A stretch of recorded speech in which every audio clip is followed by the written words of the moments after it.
دیکھیے معاشرے میں سننا دھیان سے سننا.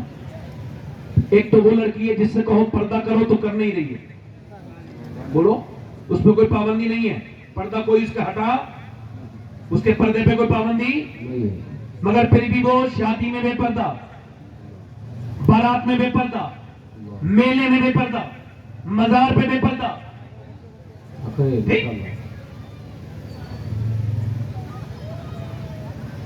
جو لڑکیاں عورتیں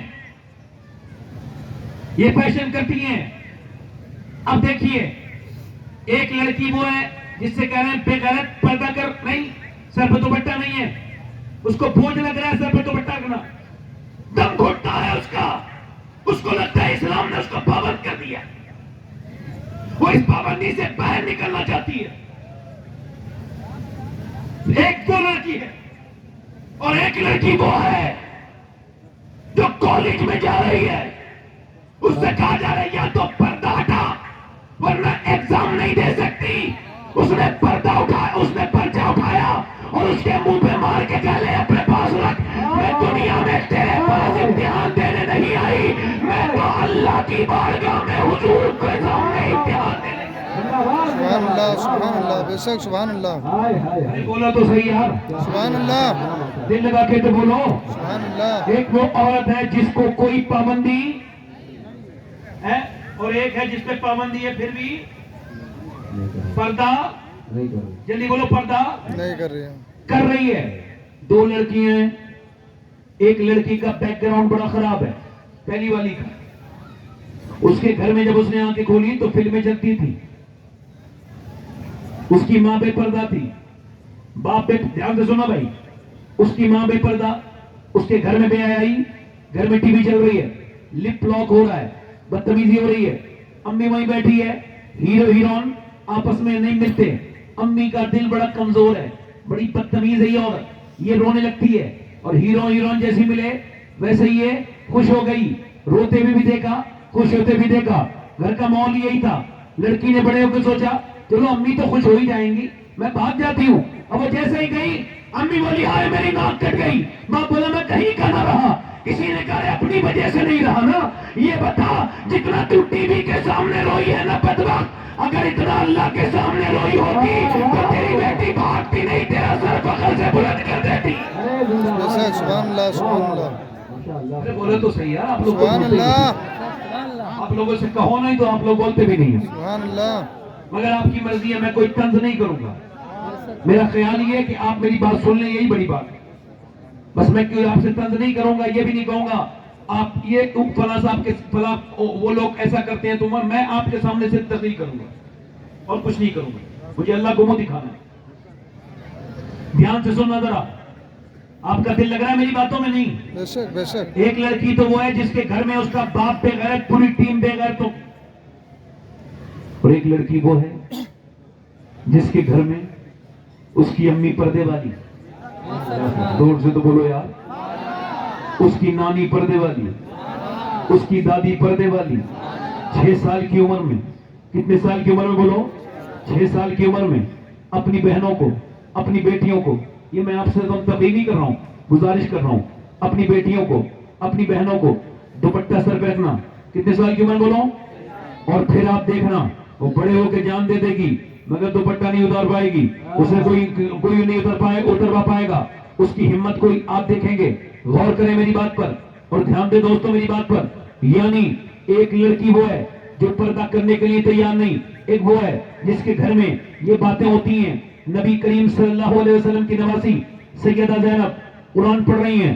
سیدہ زینب کو جانتے ہیں آپ لوگ, کربلا میں قرآن جو گئی تھی وہی بچپن میں 6 سال کی عمر میں قرآن پڑھ رہی ہیں. قرآن پڑھتے پڑھتے ان کے سر سے دوپٹہ نیچے گیا. سیدہ فاطمہ آئی, سر پہ دوپٹہ رکھا. سیدہ زینب نے کہا امی جان میرے سر پہ دوپٹہ کیوں رکھتی ہیں؟ نانا ناراض ہو جائیں گے, لاڈلی جو بیٹی پردہ نہیں کرتی نا نانا ناراض ہو جاتے ہیں. علی کی بیٹی, حساس باپ کی حساس بیٹی رونے لگی. سیدہ فاطمہ آئی, پھر اب تو سر پہ دوپٹہ ہے, اب کیوں روتی ہے زینب؟ کہنے لگی امی جان میرے نانا سے کہہ دینا اس بار مجھے معاف کر دیں, اگلی بار زینب اپنی گردن کٹا دے گی مگر سر پہ سے دوپٹہ نہیں ہٹائے گی. سیدہ زینب کربلا کے میدان میں جب وہ نکلی ان کے سر سے ظالموں نے دوپٹہ کھینچا,